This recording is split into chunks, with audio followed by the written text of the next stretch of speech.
දැන් ඔය දැකලා තියෙනව නේද මගේ බණවල කෑලි කෑලි හරියට හැම තැනම ඔෂයා වෙනවා.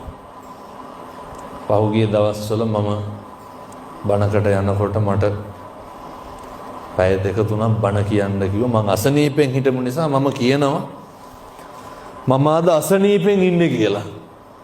දැන් මේ මාස ගානකට කලින් කියපු එක. අද මගෙන් කට්ටිය අහනවා හාමුදුරනේ අසනීපද කියලා කෝල් එනවා. බලනකොට ඒ වීඩියෝ කෑල්ලත් කපලා දාලා වීඩියෝ එකක් හදලා මේ ලක්ෂ ගාණක් බලලා මගේ බණවල নমස්කාරය විතරයි ඉතුරු වෙලා තියෙන්නේ. කපා දානවා.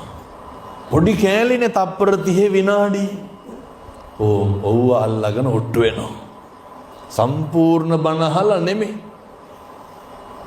දැන් අර අපි කිව්වේ බුදුහාමුදුරු යශෝදරාගේ කුටියට වැඩිය කියලා. ඕක විතරයි ඕම් දාන්නේ. එතකොට මොකද්ද කියන්නේ? ආයිතින් පද හදන්න අපේ අම්මලා තාත්තලා තර සම්පූර්ණ දේශනාව අහපු ඔය ඇත්තෝ දන්නවනේ. අර කියන්නේ මං කියනවා බුදුහාමුදුරුවෝ කුටියට වැඩිය යශෝදර ඇඬුවා. ඔච්චරයි යන්නේ. එතකොට මිනිස්සු කියනවා මේ හාමුදුරුවෝ මොනවාද මේ කියන බණ කියලා. අහලාද? නෑ. අපේ අම්මලා ගෙදර රේඩියෝ එක දාගෙන බණ ඇහුවා වගේ. ඇහෙන ටික විතරයි.